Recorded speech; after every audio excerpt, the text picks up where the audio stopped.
It's time to be woke. Take off your shades. It helps see through the smoke. Cause the wicked hide behind the cloak.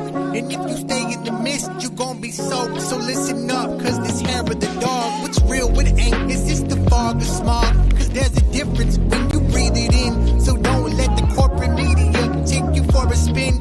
This that morning show, they put you in the know. So I hope that you ready, cause all we do is go, go, go. Yeah, come get your info, you gon' be like, whoa. Hair of the dog, we bout that, ayy.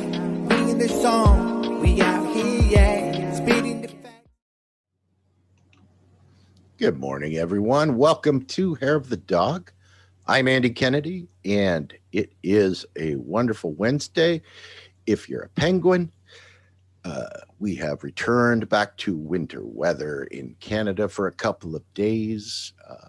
I'm, slightly amused by the whole thing because I'm used to the cold somewhat. My grass in my lawn that has started to grow is not. So we've got a lot of chatty birds in the hedges outside that are also voicing their angry opinion about certain things that are happening through Mother Nature. But as somebody on Twitter posted, the conversation between God and Mother Nature, where God said, damn it, they won't stay in their homes. And Mother Nature says, hold my beer. We have an interesting show for you today. We have a mixed bag of some different stuff. I'm going to call this the Wednesday mailroom show, where Carrie and I are going to touch on a bunch of things that we've had requests to talk about. A little bit of a mishmash, but all stuff that's current. And I imagine we're also going to weigh in on the big news from yesterday about the big trial, Minnesota.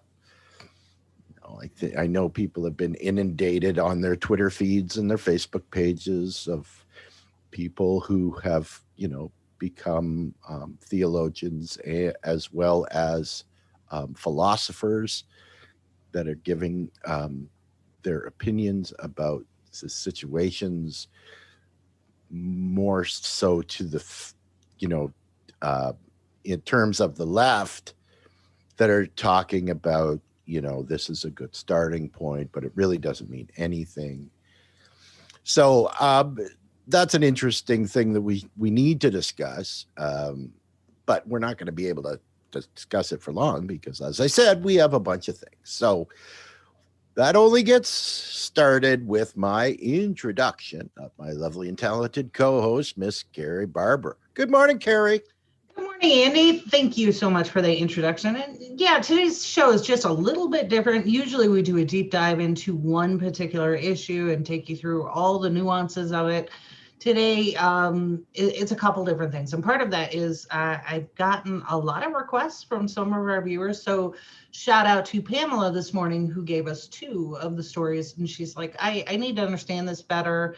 Help me figure out what's going on here. Is this really an issue? And we take all requests. So if you have a story or some headline that corporate media really hasn't covered, let us know. We'll dive into it. And so if you're joining us for the first time, good morning.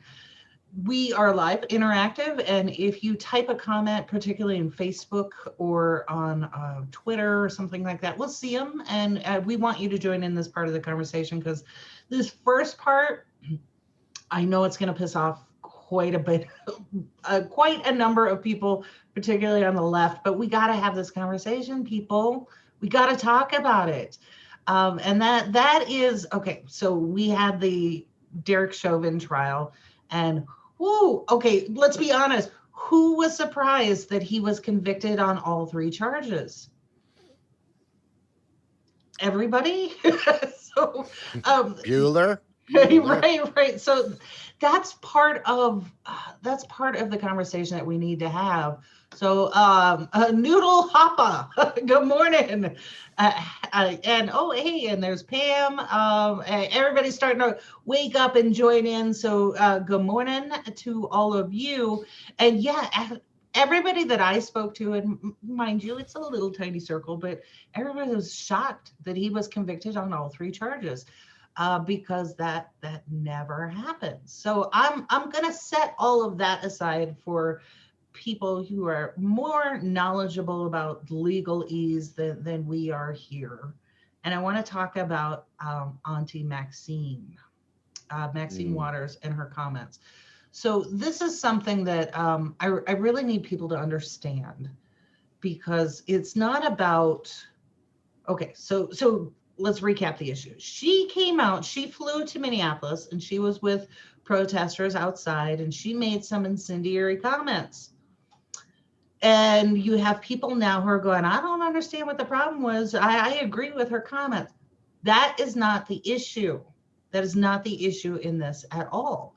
In fact, her comments were brought into the courtroom by Chauvin's attorney, and he was right to do it. And let me explain why. Number one, due process. This entire issue, Black Lives Matter, everything else, is about equal protection and due process.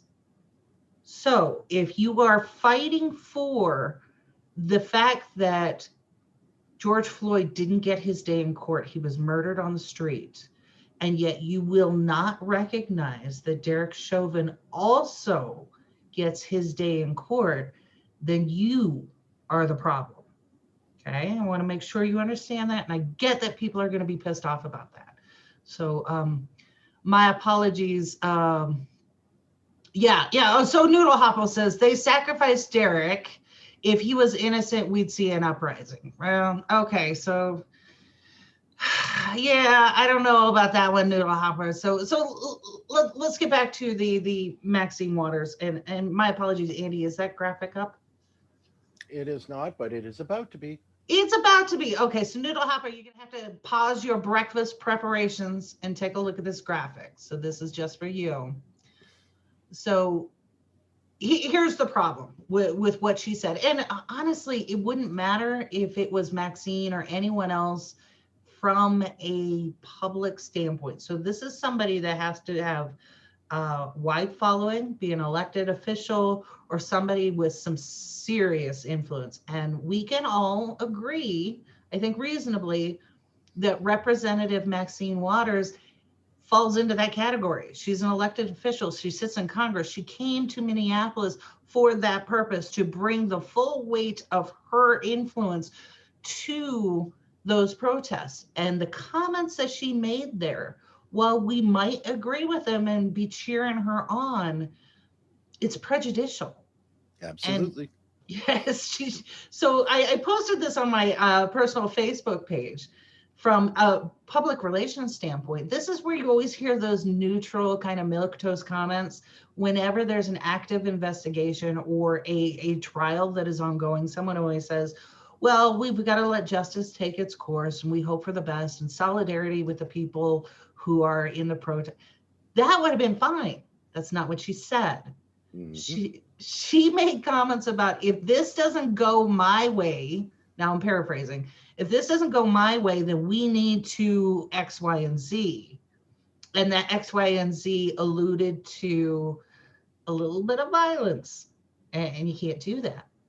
You can't do that. So, Annie, I'm going to share this story with everyone who doesn't know it, but the Rittenhouse trial, Kyle Rittenhouse up in Kenosha. So there was a woman who approached one of our journalists and said, I am a witness in the Rittenhouse trial. I am on the witness list, and I have a story about being harassed and intimidated by the defense, Kyle's attorney, and I can prove it.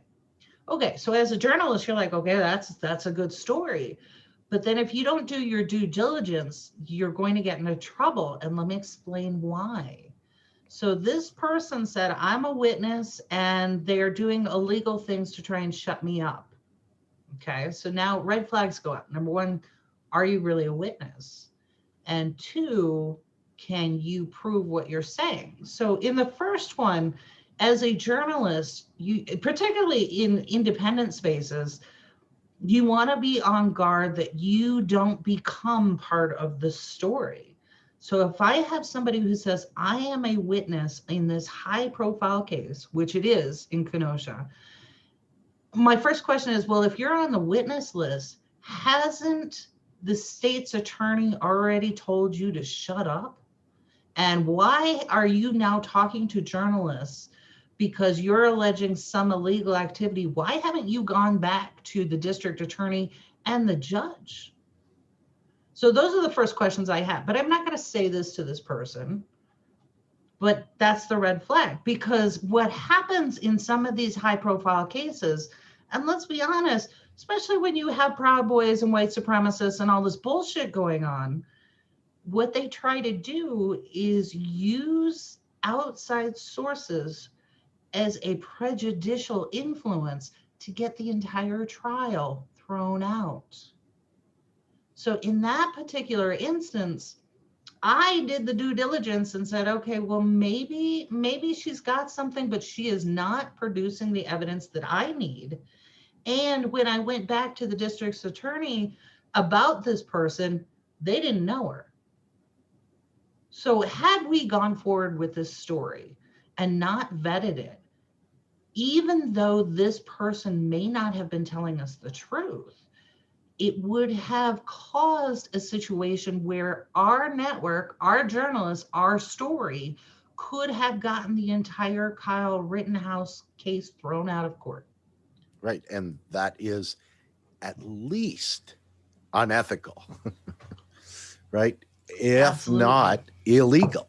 Yeah, exactly. So in a milder example, you have Auntie Maxine doing the same thing, and she knows better. She absolutely knows better. I want to believe that this is just one of those where she got caught up in the emotion and she was saying some things that she knew the crowd wanted to hear, and maybe these are things that she really believed. But she knows better, especially in her role, in her leadership role, in her congressional standing.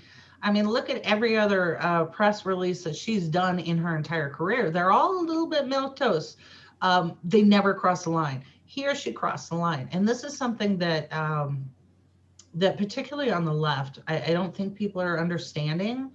They're trying to couch it in terms of, well, I like what she said in a civic place, and I don't think it should have been used in this. That's not how the law works. Nope. And, you know, Andy, you and I have talked about it many times. The Yes. law is not about what should be, it's about what is. And Right. if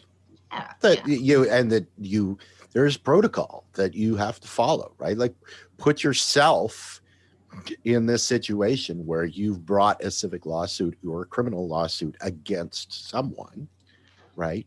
And before the trial is over or even gets underway, you go to the media and state your case, right? Or speak badly of the other side, right? You are trying to influence the case from the outside. And that's an absolute no-no, right? Even in terms of, if you remember back a few years ago when this whole thing with Stormy Daniels came out and the lawsuit that was brought against President Trump, you know, and her lawyer, his name escapes me at the moment, but, you know, he got caught up in the celebrity of it. Sure right? did. And getting all of that, the spotlight on him. And he threw his ethics basically out the window and did some things that almost got him disbarred, right? And he almost lost his career because of it. That's the kind of thing as journalists, especially on the left, because we're consistently under the microscope by so many different entities, including the platforms that we're on, right? And the algorithms that, you did something that goes against our community standards. You know, you use the word would, so these are all very, very important things to remember when you're talking about what we've done. And I understand, I get that as a person of color right now, it's a very electrically charged time, right?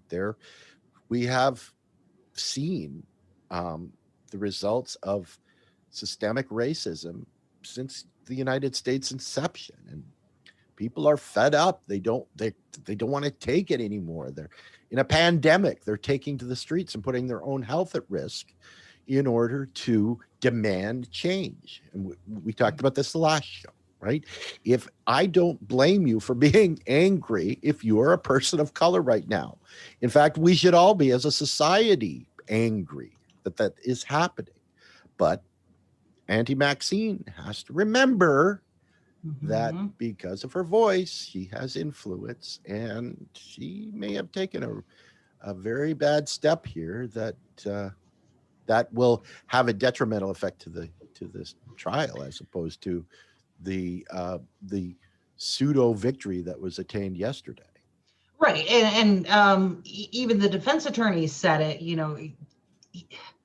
The defendant has a right. That's that due process piece. They have a right to legal defense. So when the attorney brought it up in that case, he had a right to do that, and it was up to the judge, and the judge agreed that it was not cool, but it wasn't enough to overturn the trial. Had it been a different judge, that could have been the end of it, right? And so going back to the Kyle Rittenhouse story, you never want to be in that position. We never want to be infamous as reporters and journalists because we helped somebody avoid their trial, right? Exactly. If you want to use a sports analogy, that I like, do the baseball, because I like sports. Well, baseball or any sports, right? The best official in any game is the one that nobody notices, right? Right. You don't want to be the umpire or the line judge or the referee that makes the bad call that decides the fate of the game, right? Mm-hmm. And that's what you're in danger of doing when you go against the protocol of the courts in order to, maybe get your 15 minutes more or whatever the reason is. That's exactly right. So that is what was happening. And we saw that in real time. And you will see her comments as well as some other, like President Biden said some things too. Those are all going to be brought back in when it comes to the appeal. And there will be an appeal. There has to be an appeal. He has a right to it. So those things will come back. And it's not the last you heard of it. And then, oh, by the way, in Congress, you had Minority Leader Kevin McCarthy quickly draft up a resolution of condemnation for Maxine's comments. And he was right to do it for all the reasons that we talked about, but it failed along largely partisan lines. But I'm such a cynic. When I was reading this resolution, I was like, wait, you went after Auntie Maxine, but the insider trading that came out, the 147 seditionists still sitting in Congress, all of that's totally okay. But we're going to quickly put some effort behind this one. Okay. All right. Well, that's I guess a lot of times it's you do what your home team wants you to do. Right? That's exactly right. So that happened. And that's, yeah. So along those lines of, and then I can't see your name, but somebody wrote in the comments that the narrative is emerging that this will somehow create a lull in the political environment. Yeah, I'm going to push back on that quite a lot in this next piece. Oh, hey, Amber, good morning. She says, good morning, my lovelies. I love seeing that. Thank you. That's so nice. It's so nice. Friend Amber, friend of the show. Yes, Amber, friend of the show. So this is the next one, Andy, about police shootings. It's a happy, fun time. Yes. So I had seen a prior article about this. I forget the source, but I hadn't checked into it. Somebody, I want to, it escapes me, and I apologize for that. But so I went out and looked at Statista, and I put the link in there so you can go and see these. And here at the top of this is the chart of what exactly has been going on. And I'm going to thread a very thin needle here, but I want you to see a couple things. And I have a habit of looking at patterns, not necessarily the trees of the forest, but the entire forest. Here's what I'm seeing. So let's pull this graph apart. The 2021 data is that lime green line, if you could see that. The rest of the pattern is pretty consistent. There are some spikes here and there, copycat type of activities, things like that. But one thing I'm noticing in particular that other people are starting to notice too, from November of 2020 to present day, we have this pretty significant spike going up here. So we're waiting for the month of April data to come out to see where this goes. But already it looks like it's trying to be a linear line here on this spike. So I want to touch on that in just a second, but the data that we have right now that is verifiable is as of March 28th, 2021, this year, police have shot 213 people and killed them. That is a lack of due process and equal protection. Okay, that should never happen. These are constitutionally protected rights, and I don't care what somebody did. And the pushback is always, well, if it was your family, you'd be, no, I want due process. When I say that I want equal protection for everyone, I mean that. And if you don't, then you got to take a look in the mirror. But I don't want somebody to die by cop. Number one, that's bad for our police. Two, that person doesn't get their day in court. They don't get justice, right? So 213 people never got their day in court. They could be innocent. Innocent until proven guilty. We'll never know. 49 people were killed by the police in March alone. So during the wait for the verdict to come out, we had another girl in Ohio shot, a teenager. So this keeps happening over and over again. And then in 2020, all of 2020, there were over 1,000 people who were killed by cop, never got their day in court. We don't know if they were innocent or guilty, none of it. That's a problem. So this whole idea that there's going to be a lull now, no, go ahead and celebrate or do whatever you needed to do for the verdict that came down yesterday, but we still have work to do here. This is the militarization of the police. And I got to tell you, and I'm going to be a little derogatory here against Blue MAGA, Biden has ramped up the militarization of the police since he's taken office. So we have a problem here. And it's not, I know that people want to point to, well, it's guns on our streets. No, that is not what we're talking about. We're talking about the militarization of our police force, that our police have been trained in military operations by Israel and other experts in counterterrorism to police American streets.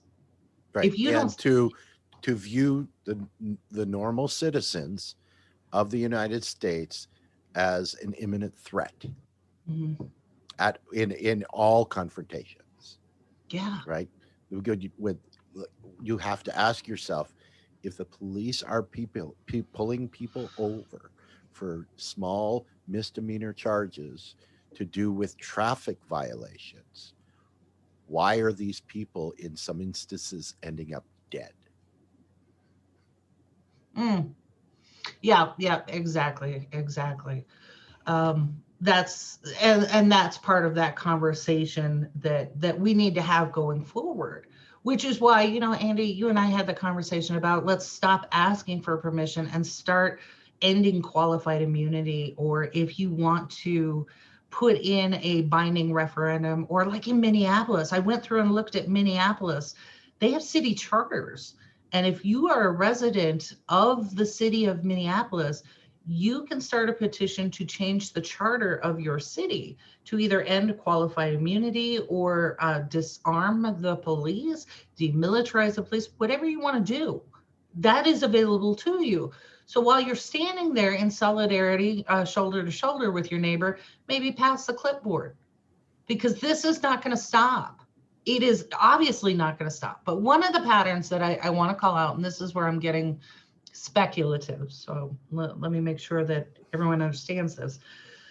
So a couple other things came out that we knew, but in context of this particular chart, I wanted to point this out. So you had the batshit crazy guy who's head of the Oath Keepers, which, by the way, is ironic to me because he himself has broken so many oaths, contracts, and been disbarred, but yet he's head of Oath Keepers. Okay, so he came out on 60 Minutes and admitted what we had already seen because of the June 6th riots and sedition acts at the Capitol. He is saying that there are active police officers who are helping train their people. Why would they do that? Right? Because they have so much in common. So let's take it again in terms of the June 6th acts of sedition. And that's what it is. This is not freedom fighters. These are seditionists who stormed the Capitol, what their intent was. Now we are getting credible evidence and information that leadership in charge of Capitol security stood down on purpose and sometimes just as incompetence. We had inside information from members of Congress who were helping in all of this. We had law enforcement officials who were helping in all of this. They were also helping in these Oath Keepers. And oh, by the way, look at that chart again from November to now. Do you see what I am seeing? Well, and I think that it's the best way for me to put this. I know you don't agree, so go ahead. No.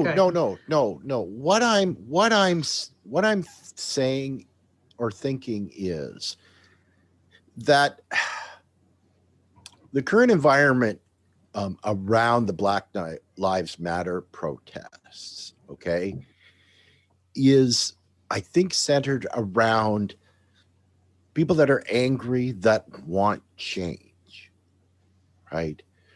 And I think that is based on an assumption that is not necessarily true, because if you're looking at these statistics and you're seeing what's happening, mm-hmm. there needs to be at least some kind of sign that the side you're fighting against is coming to some kind of understanding that maybe they might be wrong, that maybe we're not, by doing what we're doing, we should not be militarizing our police forces and killing people in the streets, okay? So if that's the case, then basically what you're going to see is the bad actors, and I use that in quotes because of the perspective of the left. If they don't believe in any way that they're wrong, then they, number one, do not change, and number two, possibly escalate, right? Because they also see the protests as violence against them, and they push back even harder. Mm-hmm. Well, I'm just throwing that out there. Well, from a communication standpoint, they set up the us versus them with the back the blue, right? So I don't think there's anyone out there who is saying we need to do away with all police or all police are bad. That's not what we're saying. What we're looking at is a pattern of whistleblowers within the police force who have been shot, who have been assaulted, who have been fired, who have been harassed, their families threatened. At the same time, we have all of these civil rights violations, right? So all of these things go into it, but when you have this narrative of back the blue no matter what, Now we've set up an us versus them. And now we're at the situation where defund the police is a viable option, right? Defund them. It can mean as far as you're done and we're going to go with another solution, or like, as you said, Andy, demilitarize the police. So the comment came in, and I can't see your name. I think you're watching at a group level on Facebook, but it says Chicago still pays lawsuits against police. And that is true. Why are they not self-insured like the Chicago's teachers union? So two things on that one. I think the last statistic for Chicago was 200 million in wrongful death and civil rights violations lawsuits were paid by residents of the city of Chicago, not the police, not the Fraternal Order of Police and all of that, residents of Chicago in settlement of those lawsuits. So there is a project coming, and I started pulling all of the data for Chicago and Illinois as a whole. Illinois does not allow binding referendums except in one narrow case. The rest of them are non-binding referendums, like, please, can you do this? And it goes on a ballot. The only way that Illinois will allow a binding referendum, which means if everybody votes for it, it must be done, is in the narrow situation of the taxes. And usually it applies to how the school levy and how the property taxes are done. But because Chicago is paying all of these out from your property taxes, now you fit into that narrow window. So I am presently pulling information and handing it off to a couple people who are in the legal field, in the activist field. I am so delighted to say they are actually organizing on this issue. So you are going to shortly see petitions that get this on the next election as a binding referendum. Now, Pat Quinn, I know, former governor, tried this before, and he was shut down because it did not fit into this narrow parameter. But because your property taxes go to pay for these lawsuits, it does. So yeah, you're going to see that for Chicago and all of Illinois very soon. Then this other comment, Anglo-Saxon heritage belief system. There are children of God. There are mud people. It's foundational, and municipal police is a remnant of slave patrols. I think that is an easy way to dismiss a complex issue. And I'm going to go back to the adage that has remained true. If you're looking for an easy answer to a complex problem, you're going to be wrong. And on that one, and unsuccessful.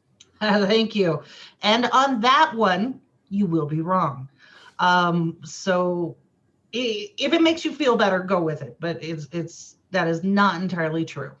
Not entirely true. So then Jerry, hey Jerry, good morning. Jerry says, perception is part of the issue. For too long, Blacks have not seen politics as serve and protect, but one inequality, and the time is long past change. I think Maxine has part of that frustration. I would agree with that. And that happened to escape out, right, in the passion of the moment. Instead of blame, we need to address the real problem. And incidentally, I do not think privatization is a solution to policing. We're a fast serve society in expectations, and people do not seem to understand that education takes time. What we do is speak big ideas and do nothing. It needs to be a constant, relentless process to accomplish it. Okay, so Jerry, I'm going to push back just a little bit. Yes, it does take time, but how much time and how many people have to die? Particularly in Chicago, where you have such income inequality and so many people who are at the receiving end of this, and yet we can find $95 million for a new police training facility with a shooting range. That's not changed. And yes. that was Rahm Emanuel, who is now advising the Biden administration. So yes, the wonderful person. Yeah. Is 450 years not long enough? You know what? 2 days is too long. My people are dying. These are people all across this country, and it's not just Black, brown, it's white. anybody, and I don't care what you look like. I don't care what your background is. I don't care what your rap sheet is. If you have one, if you did something 2 years ago last Tuesday, due process, equal protection. That's it, full stop. That's how it has to be. So Amber says, why does the Anglo-Saxon rhetoric keep coming up? Vikings killed Christians and would have a field day drinking from our skulls. I have to agree. Which is, I would say, where the skull vodka came from. You know what? I bet it did. I did. Okay. All right. So, like I said, I didn't want to touch too much on the trial and policing and all of this sort of things, but this is something that is on my radar. I hope it's on your radar too. There are a couple other things that we want to talk about, particularly because Miss Pamela asked for it. So, yeah. So Andy, let's move on to what's the next one? It's Florida, isn't it? Yes, it is. Florida. So one of the two Florida ones, let's put this up. This is something that Pamela asked me about, and I am happy to say it died a legislative death. Actually, it was a scheduling death that it died. So A scheduling death. Yeah, I'll tell you what that was. So which one do you have? Okay, I've got this is the state rep Truck. Andy Truck. Okay, so there's a typo in here and I find it hilarious, so I left it. So Andy Truck is the representative. If you didn't hear about this bill, there were two bills. HB 1475 and then S21 something or other. It's on the next one. So what this was is they were so super concerned about girls in sports, whether it was intramural or in school, all the way from Pee Wee League all the way up to collegiate league. They were super concerned about transgender girls playing with cisgender girls. I don't know why they think this is a thing, but they were really upset about it to the point where now on the left they said they want to look at your genitalia. Well, okay, so that's not exactly what this bill said. But in this particular bill, if somebody, like I'm a parent of the opposing side, and I think that girl playing on the team looks a little suspect, I can challenge her gender and therefore the entire match, right? So it's crazy what they were thinking. So what they wanted was your doctor had to certify that your genitalia matched the gender that you said you were. So what they were trying to say is if a transgender girl had male genitalia, she was going to be banned from that participating in female sports, which is absolutely insane, right? Absolutely insane, particularly when you're talking about 7 and 8 year olds, right? Okay, so this is kind of the context of it. And I did include a link to the bill so that you can go and read it for yourself, because yeah, there was some crazy narratives coming out on the left that they were going to openly expose girls and transgender. Well, okay, let's be clear. Transgender girls are girls. Everybody got that? So that they were going to expose young people to having to display their genitalia for a bunch of adults in Florida, which Florida, what the hell? What's going on? So this is the guy who sponsored the bill in the House. This is Rep. Andy Truck, and his political career is really interesting because he served on the Board of Education. He was appointed. This is appointed, you're not elected. So Florida, maybe you need to look at changing how you get these people in your Board of Education, because some of the shit that's coming down is batshit crazy, to the point where I included links from a journalist who talked about a former head who was a Republican stood up and went against this guy and his proposals as batshit crazy. So everybody on the left and right went, holy shit, they're fighting each other. Well, it's crazy versus sane. And there are sane people in the Republican Party. So kudos to that guy for standing up. So this is some of the articles and links that I put out there. But this guy, Andy, was appointed, and during his tenure on the school board, this is when they were trying to challenge. Here's what's crazy. They were trying to challenge science and saying that evolution should not be taught and should not be the only thing that was taught. But then now they want to flip and go to science of gender and DNA. So which is it, guys?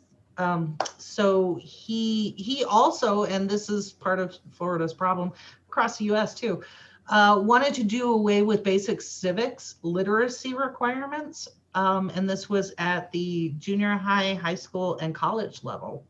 And just do,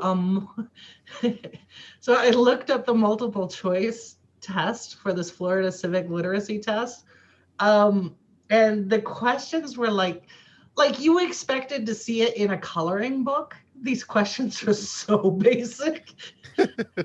There are two choices, A and B. A is an answer and B is all of the above. Right.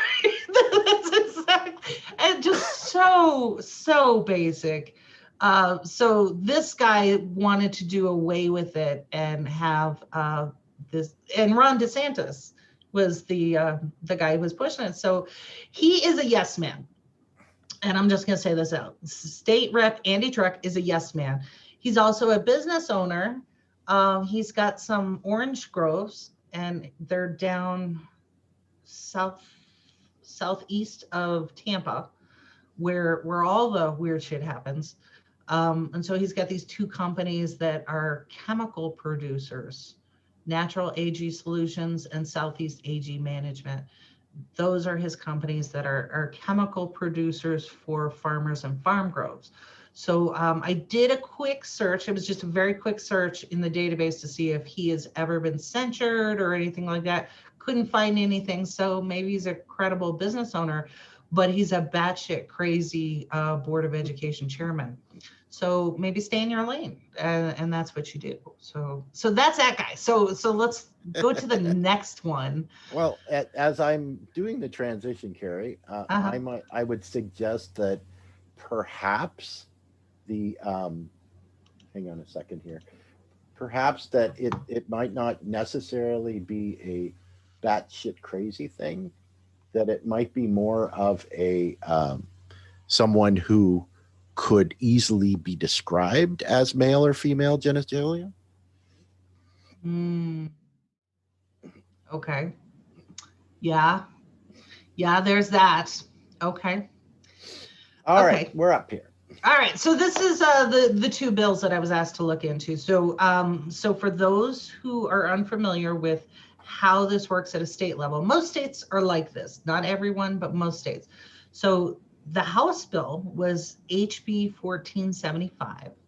The Senate bill, the partner to it, was SB 2012. And what happens is if you want to fast track a bill and you want to get something passed, you introduce it to the House and they do some amendments and massaging back and forth. And both chambers are working together and talking back and forth. So while you have this one going through the House, you have a counterpart going through the Senate chamber, or whatever your state calls that, right? The elites and the rabble-rousers. So both of those will go through and they'll try to coordinate the amendments so that when both of those bills get passed in their chambers, they have a reconciliation process and they make this magical new bill that looks like the other one, or one house passes, like the House will pass the Senate will pass the House, and that is the final package that goes to the governor to sign into law. So here's what happened with these two bills. 1475 passed the House in Florida because Florida hates their people, apparently. And the Senate version got stalled. There was a committee that it couldn't get through, or some scheduling issues, or people were on vacation, or whatever was going on. Yesterday was the last day to pass this bill because of the way their calendar and scheduling works. And because it did not go through, it dies in session. So for this particular session, it is done. Now, what could happen is the process could start all over again during the next session. So HB 1475 will get a new number and it'll go through, and SB 2012 will get a new number and it may go through. So it is possible that they could be revived during the next session, but because the Senate version died due to calendar and scheduling, this is done for now. So I have to believe that this was a distraction. And the reason I'm a little skeptical, and I think that this was a distraction, was because, number one, the bill didn't do what it said it was going to do. There was no way to really regulate the authority that it proposed. It had some really weird unconstitutional protections for the universities and things that tried to implement it. And then it also had some weird protections for somebody who was trying to bring a lawsuit. Like, in the back of my head, I'm thinking, is someone already trying to bring a lawsuit, but there isn't a law to allow them to do it? And they happen to know somebody in the House who will write this for them, right? So to put that in context, when we had the right to work laws going through in Illinois, you had some dude, and I kid you not, this is how it happened. This guy joined a union company. It was a union workshop. And he just hung out there for 2 years while a law went through the Illinois State House to give him standing to then bring a lawsuit in the state of Illinois to pave the way for right to work. So a lot of these things happen because it's planned. There's a strategy behind it. So with this one in Florida, I have to believe that there was somebody waiting in the wings to do my religious freedom or whatever to challenge transgender athletes.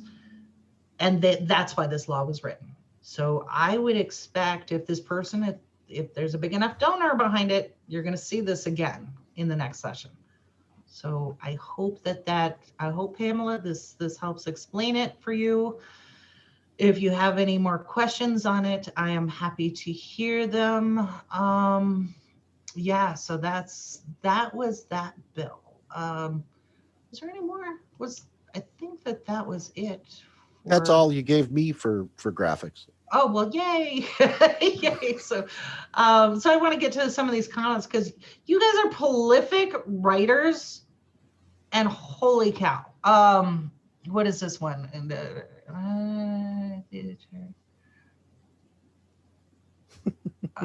Okay, you wrote a book here? Chapter 2. Yeah. Roxanne Dunbar Ortiz, Indigenous people have to as part of. Okay, I'm gonna get to that comment, and you know what? I don't know your name because it didn't come through. But if you want to post your name and you want to actually come on and have that conversation, because that's a lot. Yeah, let's make it happen. Let's book it. Let's talk about the Christian Crusades and Muslims in England and Ireland and genocide, and because that's my history. Yeah, let's do it. Okay, so that someone says we may find this is most of public education. Yeah, I gotta say that's true. Okay, so let me push back a little bit on the public education. Yes, we have some crappy education here, but at some point you become an adult and you decide every day, is what I know about the world around me true? And how do I find out? And am I done learning? Am I done expanding my awareness?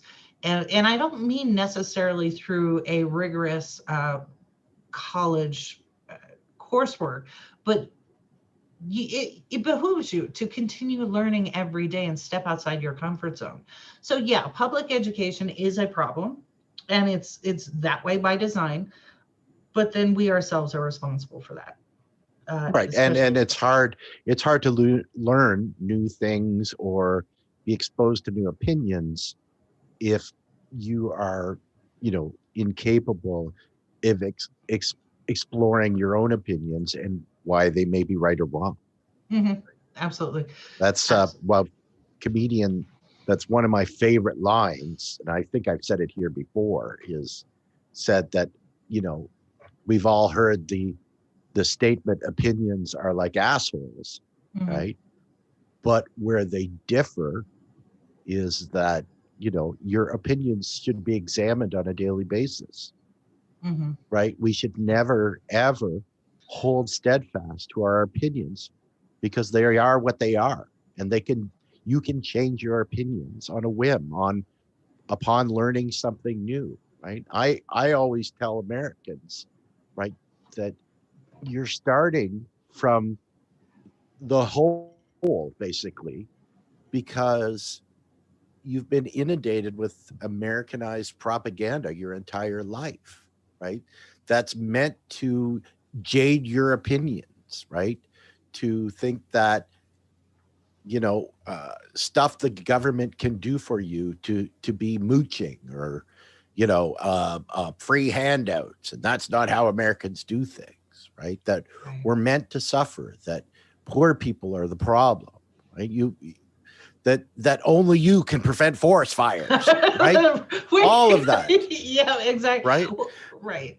And It's a journey that you have to take that allows you to come to a better understanding about that propaganda that you've heard, and mm-hmm. be able to disregard it or debunk it in your own mind, right?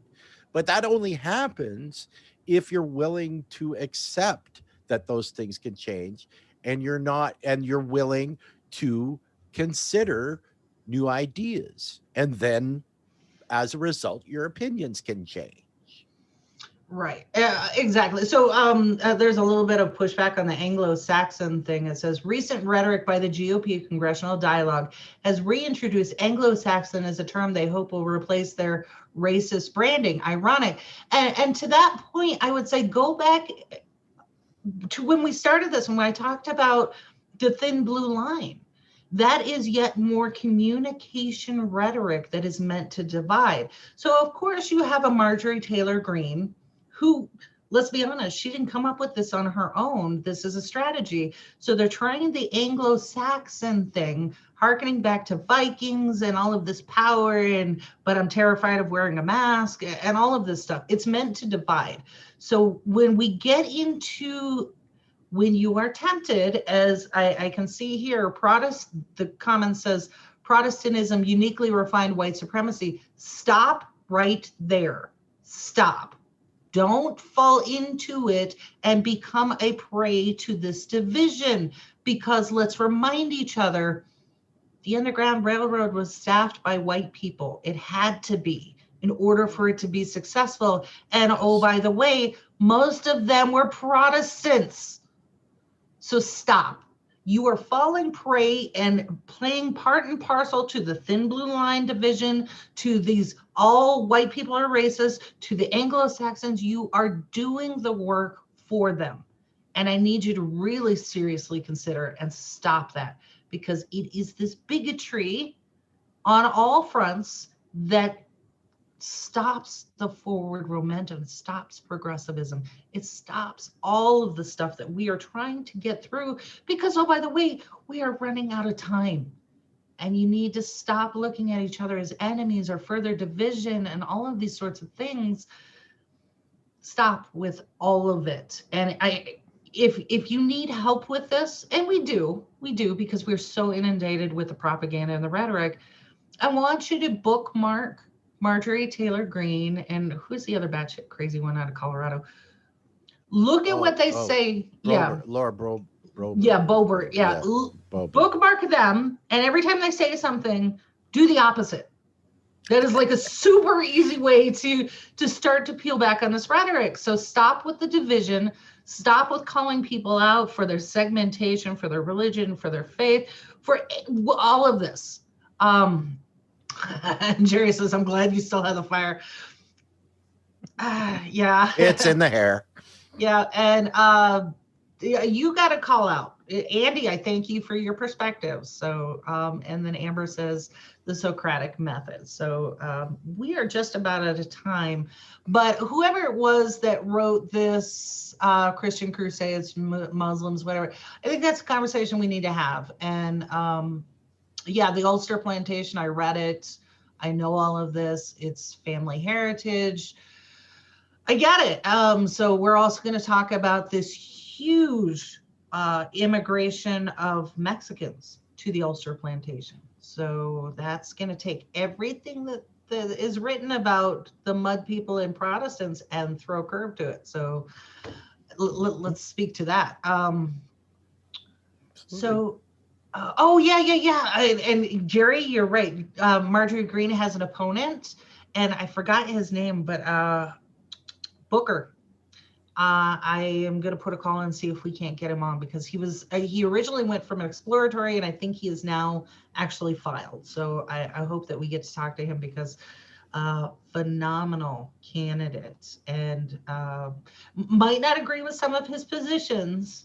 I personally don't, but I think that he would be a good candidate and a good representative. So I'll try to get him on. But that's yeah, we're like at the top of the hour now. We're about to run over. So Andy, any last? Oh no, wait. Stop the process. One more thing. Okay, go ahead, Carrie. Okay, so this is for Miss Sherry Wise on antitrust, and I'm going to cover this one on Friday. Apparently, Blue Cross Blue Shield is about to be sued in an epic way for antitrust violations, and it was just cleared by a judge in the great state of Alabama. So, which is interesting, because I have insurance. Okay, Blue Cross Blue Shield is not the same company nationwide. There are smaller companies that carve out the United States and go under the Blue Cross Blue Shield name. So it's not the same company nationwide. For a judge to rule in Alabama and me to get notice of this in New Mexico and Illinois. So it's New Mexico, Illinois, Texas, Minnesota. I forget where the other ones, there are like 5 or 6 states that are part of my Blue Cross company. For me to get this notice, this is big. It's never happened before. So, Jerry Went corrected me. It's Marcus Flowers. Yes, thank you. But for me to get this notice, this is unprecedented. So on Friday, we're going to cover litigation in the antitrust space. So it'll be super fun. Sounds like a problem with the mothership. Yeah, exactly. Okay, now I'm really done. Really done. Go ahead, Andy. Well, hopefully we can answer more questions on Friday, like the one that I have about Anglo-Saxon and what religion has to do with a British guy that plays a saxophone. It doesn't make any sense to me. But regardless of that, hopefully we've answered a few questions today. We're ultimately, what we're trying to do is make people think about their situations, maybe help them along their journey to quote unquote enlightenment, and why we do the things we do and how we want society to grow, and help everyone not only raise all boats at once, but make sure people have a boat as well. And hopefully you got something out of it. Enjoy the rest of your Wednesday, and we hopefully will see you on Friday. Have a good day. Take care. We bout that, ayy. Bringing the song. We out here, yeah. Spitting the facts, how it's supposed to be. Hair of the dog.